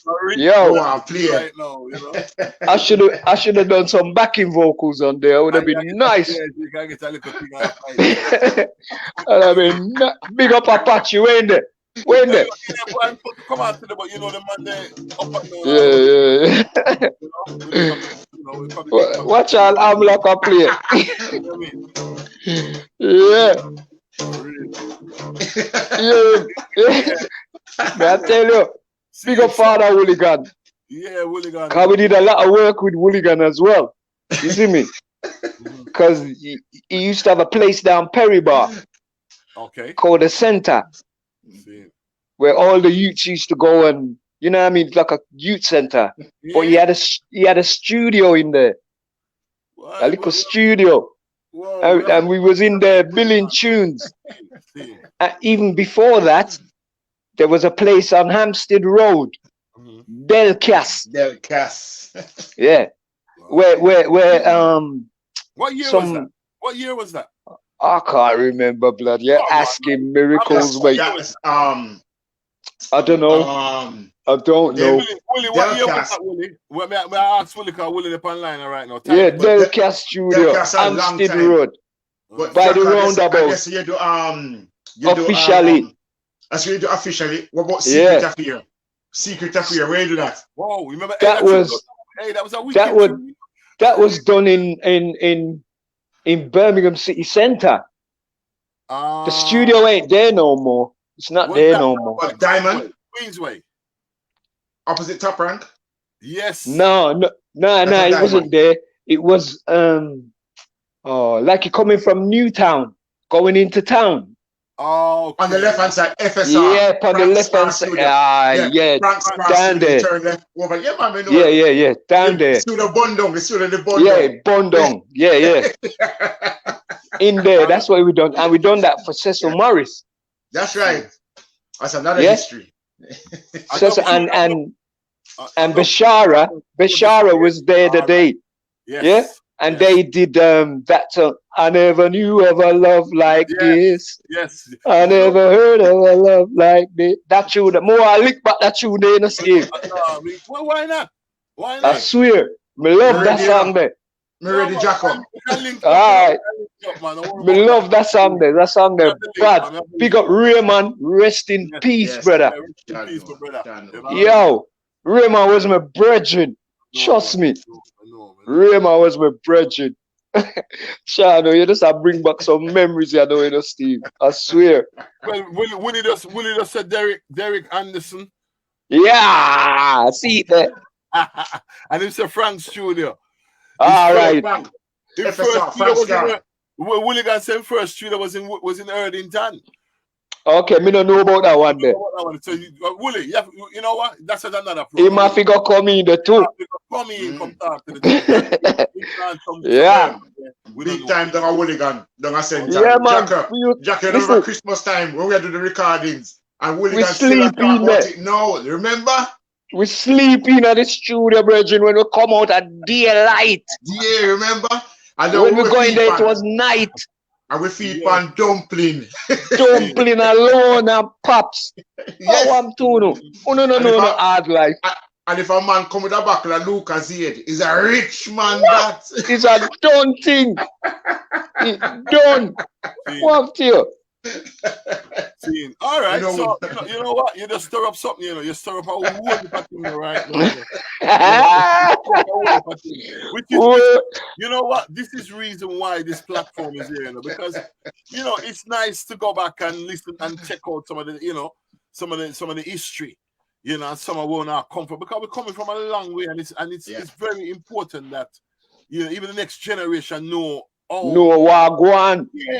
Yeah. All right, hear this now. Wooly have some dub, yeah, where me play a drum pan, me sing pan. What? Yeah. Why Wooly? Me used to play a drum in the blood. Wooly said, "Stop it, man! Stop it." Yeah, no man. You know, long me I ask him for the dub them blood. I said, Wooly, please, I beg you. You have to go by Wooly. Yeah, I'm gonna have to. Because when I saw the dog, you have to go by Wooly. You know what I mean? Because Wooly have a Wooly history. Orthodox 38 dub plate. Nobody play them. Nobody. Nowhere in the world play them dub there. Orthodox. Because Wooly produce them, we play them and sing upon them. Yeah, you hear that? Wooly. It'd be interesting to hear them, you know. Again, it's interesting. That's why I want them. I want to hear them. Well, no, but to him credit, Willie I try because him talking about the other day. So still I try to transfer some of the tune. Then Willie I try. All right. Hold on. Willie just say, you will get it. All right, you see. So you know, so me I ask him for them. If you're looking at the chat room, you see him say, you will get it. Right? So all right. All right, Father Wooly. Wooly is a man of his words. Yes, right? He is. He is. I must say that. But I don't want him to start cuss me, right? Because Willie always cuss me. Willie gone, we're good. Don't say nothing. Steve, don't read nothing what Willie gonna say right now. Willie gone, we're good. Nah, man, Willie I'm a virgin. Willie I'm a virgin for life. I tell you that. So Jacko, so Elaine just said we need to bring him in at the studio. We need him. Willigan just said we need a 4-track machine. Yep. you see how long 4-track, you know. Who I use 4-track again? Well, you know, that it look like it depend. That it depend. Yeah. I tell you. Jacko, all right. Jacko, you remember the night there? Remember the night there? Remember when we did that Zion. You remember that night there? The Willie gone. I will try to lick back the tune and we never get to do it. We need to do it, I'm like, we need to do it. All right, so you come back, you went back into stuff because you know when Willie come on, you know, some of the man have to come back on the program, you know, because seriously, on the program because you know Willie just started a program right now, you know what I mean, just by chatting. So come in and we start throw questions and answer them. So anyway, let's go back to you now, Jack. Right. So after you went back to sound system and you know you start playing, you start DJ because we know so you're a DJ, right? Where did you go from there? What was the next thing? Well, we was just bouncing around, do what we do, and the Hummingbird opened. All right. Now let's go there. Right. The Hummingbird opened, and I saw an opening that I could get constant work from. So we go to Lyde Blake and say, Lyde, we say about come here and play some song and, you know what I mean, just do what I do. Yeah. Lyde man say, yeah man, how you mean? Him say, you know what? Get a band and come tonight. Opening, well, I don't even know if it was opening night, but it's just after them open. Yeah. Winston Reedy was headline bill on the night. And there was no support. So Lyde said, get a band, come in, do the support, and do the camp here. So, all right. Boom. And we did it. That night, there was a man in the crowd. John Clark, his name is, from the BBC. After the show, he came back and spoke to me. He said, listen, we're going to make a Christmas program. I'd like you to be in it. I said, are you serious? He said, yeah. Here's my card. Come and see me on Monday morning at BBC Pebble Mill. I said, okay, John Clark. Boom. Because see him, that's where I got on TV for the second time. Because the first time was Look Here with Eclipse. This is the second time. A program called Black Christmas. Yeah, okay. Which was like late 80s. Yeah, it was late 80s. One bad snow did I drop the day too. Jano, it did feel like Christmas. When we did do the show, it was me, Sandra Loban, Pepsi Poet,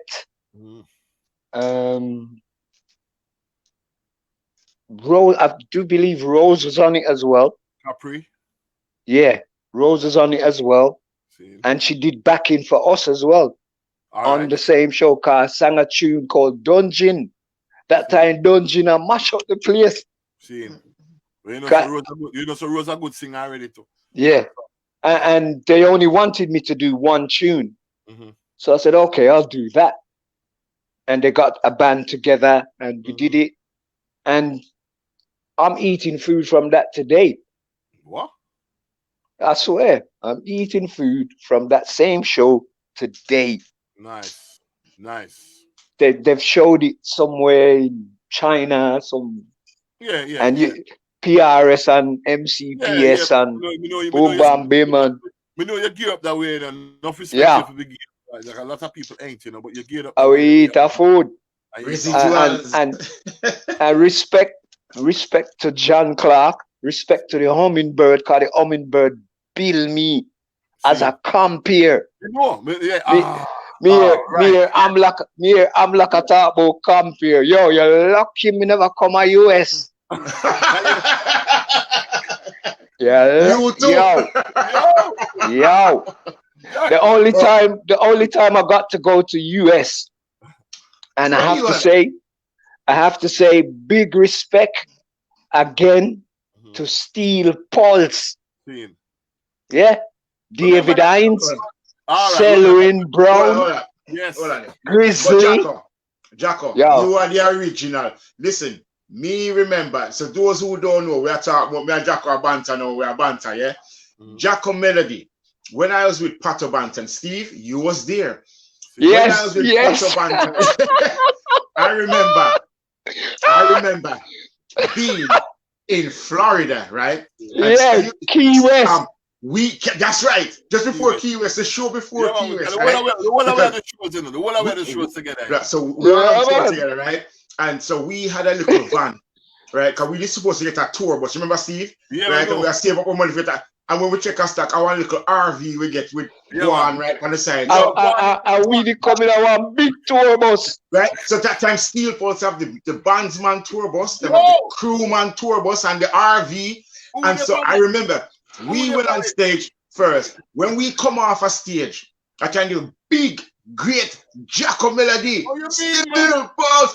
And we leave, right? Because we have to go to Key West, right? Yes. So we can't drive as fast as Steel Pulse and then Big Band. The man have big bus we went out into the parking lot and we tried to start the RV. It wouldn't start. It wouldn't start. The show finished.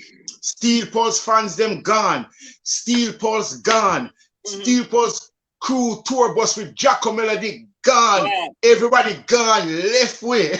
Remember that. And Jacko are the big MC, and Jacko's voice is still on the Steel Pulse introduction to this day. That is the magnitude of the man when named Jacko Melody when it comes to MC and compare in the world. Because Jacko voice reach every corner, everywhere.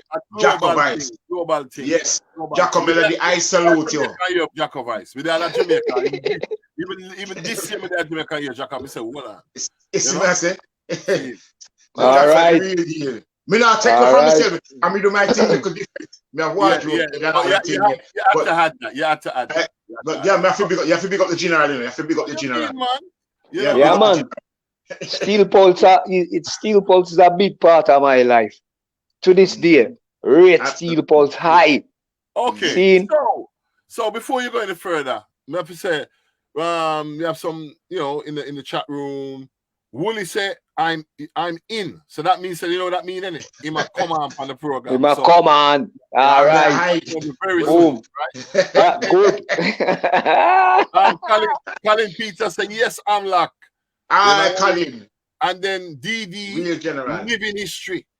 They like for you the history because I mean the living history, because this is living history. This is no, idiot thing. We're not just coming at this. So, you know what I mean? So Jacko, after well, I'm like, the tour bus thing, you got me going now, because the tour bus thing was mad blood.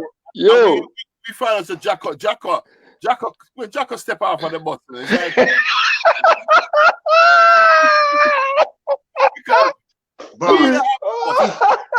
Jacko,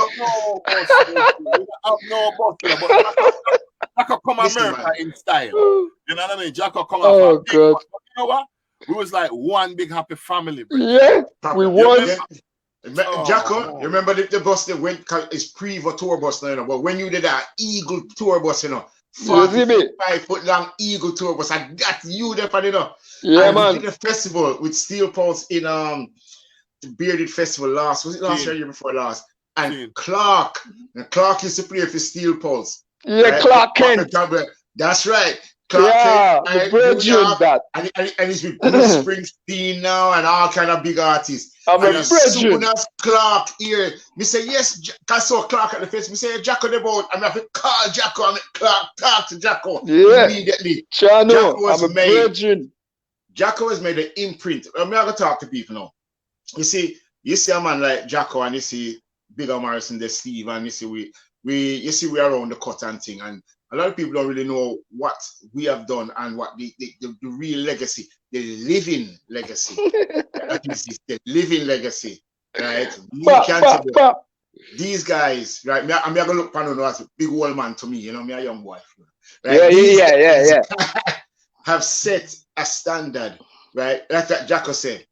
Right, residuals coming off something that he did how many years ago, right? It wouldn't show again if it wasn't pertinent from that time to this time, right? Jacko Rice wouldn't be on the front of a Steel Pulse introduction if it wasn't important from that time to this time. Steve Morrison, Bigger Me called Steve, right? Wouldn't be doing a show like this if he never had the world of experience that he's gained over the years from that time to this time. Yeah, man. Oh, you mean? It's a mutual thing. We all around wiser and such forth, and so young people might not have heard of us or what we do, but the results of what we have done set the foundation for the younger people to come through. Yeah, man. We set the foundation. A true talk. We set true talk. And this is a positive platform to uplift, the next generation, or even uplift yourself with what's going on. You know what I mean? Yeah. This is fantastic. This is a laugh. This make us feel laugh. Some people don't laugh for a long time, True.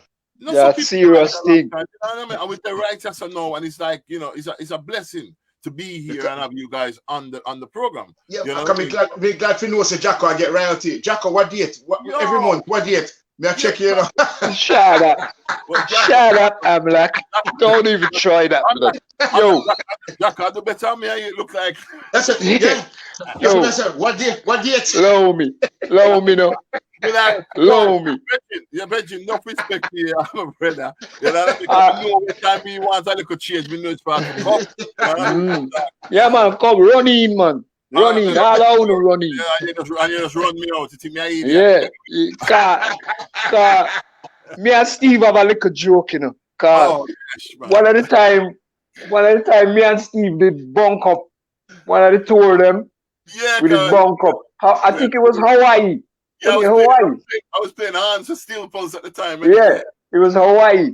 And we went to Hawaii. As soon as we got to Hawaii, who's coming out the airport and we're coming in? Aswad. Yes. One of them say, yo, where do I go? We say, yo, what you mean where we are go? I'm coming, come to some show. I say, oh, we're going, man. Yo, we should have been here, blood. Yo. Man, them bad. They didn't want to go. But Jacko, remember, you know, we used to play with them too. Yeah, that's right. Remember, you get me? We do a show with them, and Pulse was on the show. And next thing you know, I do another show with them. I'm me there with Pulse. But you see them time there, you know, I win with the spirit of unity. Me live America, and that's Steve that are coming with Aswan, right? And me I call him bigger, them I call him Scout. So them call him Aswan, them call him Scout. You never know that. Yeah. You never know that. Yeah. And you know that, and them call me Snapshot Tafari. I mean, no stop take photo. Hooligan don't say nothing. Hooligan don't say nothing. Hooligan. Yeah, you don't stop take photo. You don't stop take photo. But yeah, it was as I said, it was a big part of our life, and we can't stop say so. No. David Hines, me still want me dub plate. Me hear 1 million sound all over the place. I play Steel Pulse dub.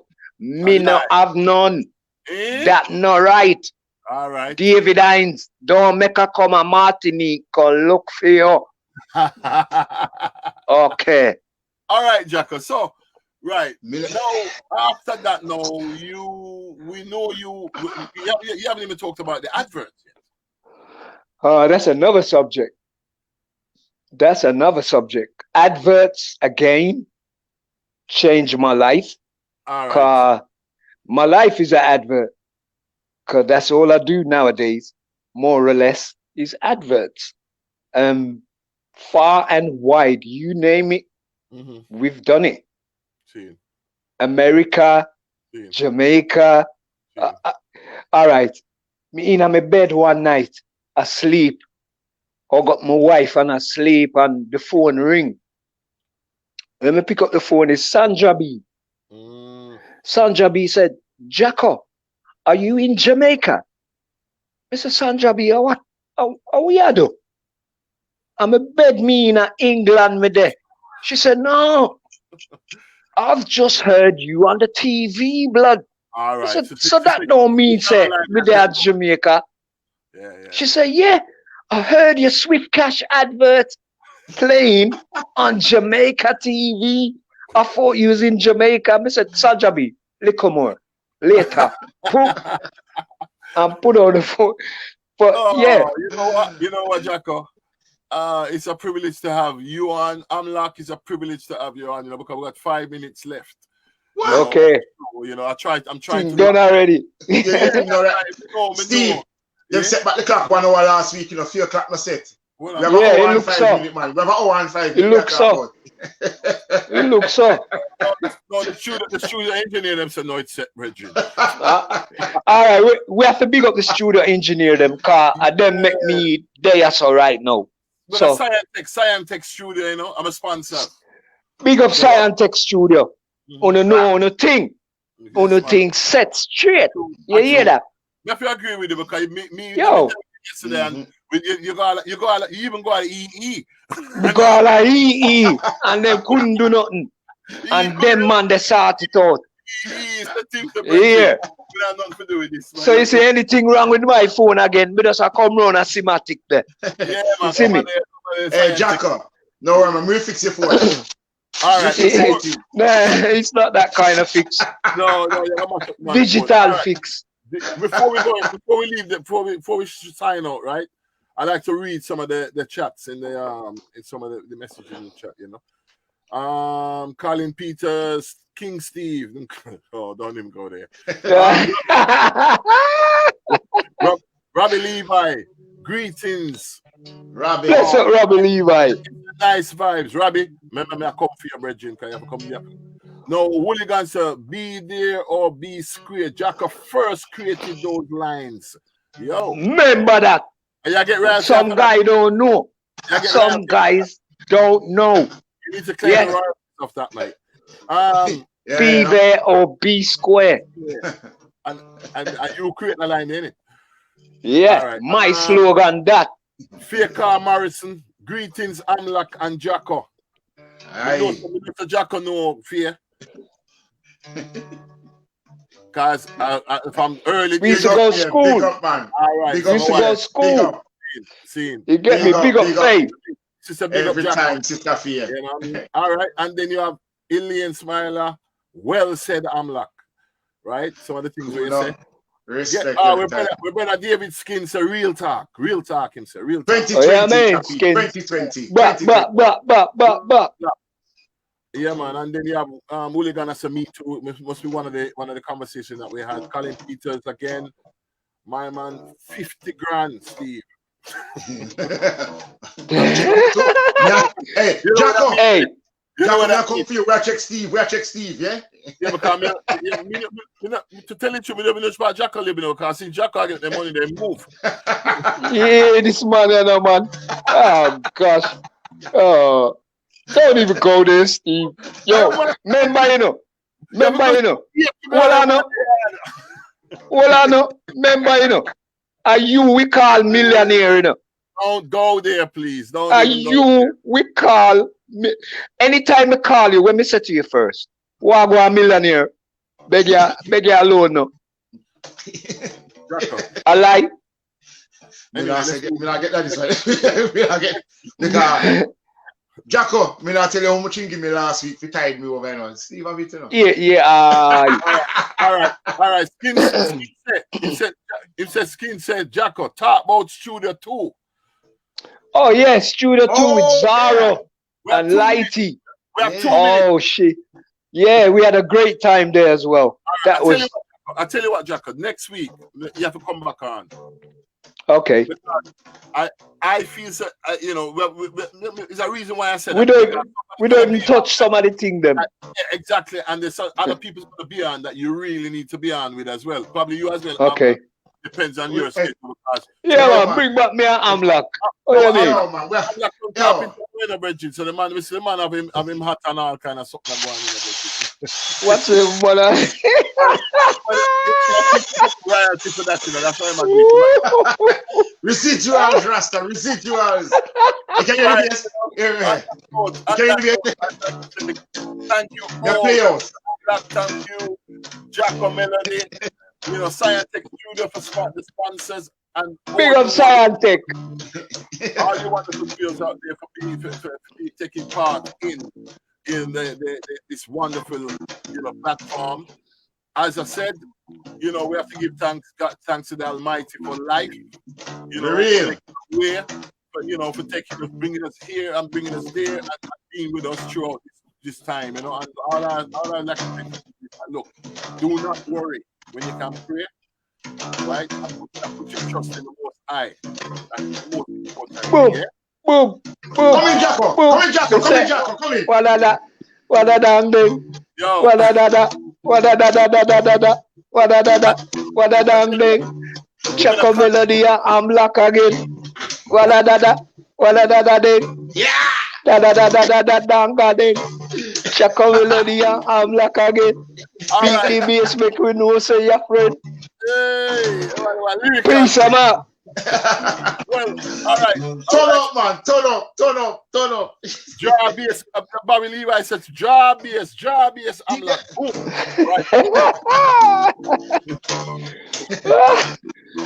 Right. Right. I would like to say, which note? come on again. And I look forward to seeing you next week with the next special guest, even Taco and Abba at the I know you guys enjoyed the show. So on that note, I'd like to say thank you and greet and goodbye from Legend Live Music TV. And I look forward to seeing you guys on the next one. God bless you all. Bless. We're out. Respect every time. Bless up.